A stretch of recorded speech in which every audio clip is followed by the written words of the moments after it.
Welcome, everyone, to today's Explainer.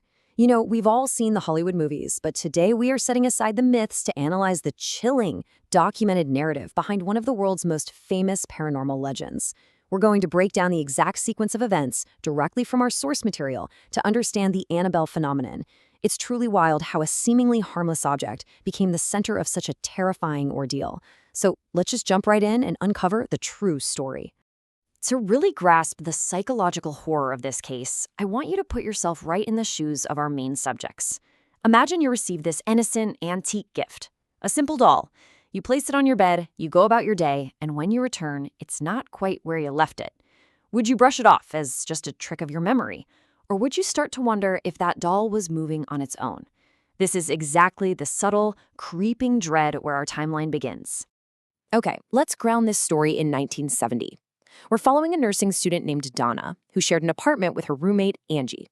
Donna loved dolls, so when her mom gifted her this antique doll on day one, she was absolutely thrilled. She talked to it, leave it in the bedroom when she left for college, but by week 2, the anomalies kicked in. Donna came home one day to find the doll, which she had distinctly left on her bed, sitting outside on the living room sofa. Now, what's really interesting about this slide is how these subtle, almost mundane oddities slowly built this massive foundation of unease in the apartment. Donna and Angie started paying really close attention. It wasn't just the leap from the bedroom to the living room. The doll was literally changing positions on the bed. Legs were mysteriously crossing. It was a slow, creeping escalation that completely defied logic, kind of like a puzzle where the pieces keep shifting when you aren't looking. While the situation shifted from slightly unsettling to genuinely terrifying one night when Donna was trying to sleep. In the dead of night, she gets jolted awake by this strange, rustling, clicking sound, a creepy kut-pit noise in the dark. As she slowly opens her eyes, she witnesses something that would freeze anyone's blood. The doll actually appeared to be slowly turning its head to stare directly at her. Panicked, Donna immediately grabbed it, threw it onto the sofa, and bolted back to bed. But as you'll see, removing the doll from the room didn't stop the phenomena. It amplified it. A few days later, the girls come home from college to a downright horrific scene. Scattered all across the apartment corridor were pieces of paper. And written on them, in what looked exactly like a small child's handwriting, were the words, "Help me." And sitting right at the very end of the corridor against Angie's door, yep, the doll. And that visual of the doll sitting by the door gets so much worse. When Donna cautiously approached it, she was just absolutely horrified. Smeared across the doll's face and matting its hair was unexplained blood. This wasn't just objects shifting around anymore. This was a physical, grotesque manifestation. At this point, the girls realized they were dealing with something way beyond a simple prank. So driven by pure fear, Donna and Angie took immediate action. First, they call on a priest, who examines the situation and confirms their absolute worst fears. The doll is possessed. Second, the priest takes the terrifying step of actually contacting the entity inside to figure out what is haunting them. And third, the spirit is finally identified. And this brings us to the entity's heartbreaking claim. The spirit identifies itself as Annabelle Higgins, a 7-year-old girl who reportedly died in a fatal road accident directly below their very apartment building. The spirit tells the priest she felt safe with Donna and Angie. She was just a lonely, deceased little girl who wanted to stay. This revelation creates a really fascinating psychological split in our story. On one side, you have Donna's view. She's a nursing student, naturally compassionate, so she feels deeply sad for the spirit, thinking it's just a harmless, lonely 7-year-old seeking comfort. But contrast that with Lou's view. Lou is Angie's skeptical boyfriend, and from day one, he felt this immediate, visceral dread. He was convinced it was something unnatural and deeply dangerous. But they didn't listen to him. Okay, let's dive into this next section. Lou's terrifying encounters, the entity strikes. We are rapidly shifting away from creepy anomalies right into violent physical attacks directed at the main skeptic of the group.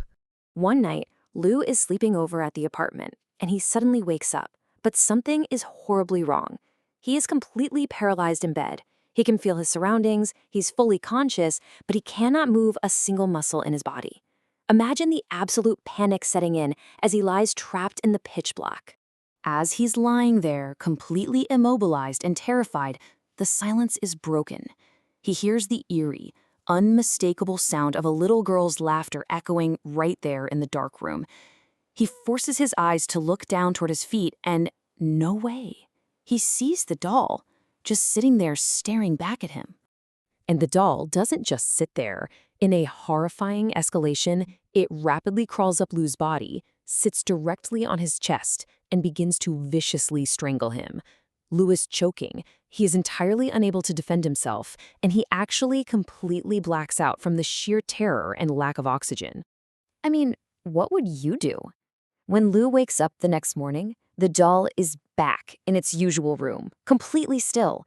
He's incredibly confused, desperately trying to rationalize it. Was it just a severe case of sleep paralysis? Was it just a terrible nightmare? We always try to find a logical explanation for the impossible, right? Let's move to and see how this builds, because this next event stripped away any hope that it was just a dream, the broad daylight attack. Lou and Angie hear a massive, loud crash from an empty room. They rush in to find the doll lying alone on the floor. And then Lou hears it again, that recurring, mocking laughter from the night before. He spins around, but there is absolutely no one else in the room. While standing there in that completely empty room, Lou is suddenly overcome by this abrupt, agonizing pain in his chest. It was a physical strike out of nowhere. It was so brutal, it forced him to double over and grab his chest in pure agony. Angie rushes in, totally horrified by what she finds. Lou's shirt is bleeding. When he opens his shirt, they discover these bizarre, jagged scratch marks. Deep, bloody claw marks carved right into his torso. This was undeniable, physical proof that whatever was in that apartment was not a harmless child. It was escalating. Which brings us to the demonic twist, Ed and Lorraine Warren. That physical attack on Lou was the final breaking point. Donna and Angie finally realized they had completely lost control, and the famous paranormal investigators were called in to stop this escalating nightmare. And this brilliantly illustrates the ultimate, terrifying twist. Let's compare the lie to the truth. The lie? A 7-year-old girl seeking love in a safe home. The horrible truth? A demonic entity pretending to be innocent, actively seeking to possess Donna's physical body. The whole little girl persona was literally just a trap. Understanding the extreme danger here, the Warrens didn't hesitate for a second. They immediately arranged for an exorcism, which is a spiritual practice of evicting demons or other malevolent entities from a person or an area. They had to aggressively cleanse that horrific presence that had been manipulating them all along. Following the exorcism, the doll is taken away forever. Ed and Lorraine Warren confiscated it, removing the vessel the demon was using. And with that, the terrifying ordeal for Donna, Angie, and Lou was finally over. They never experienced another anomalous event in that apartment again.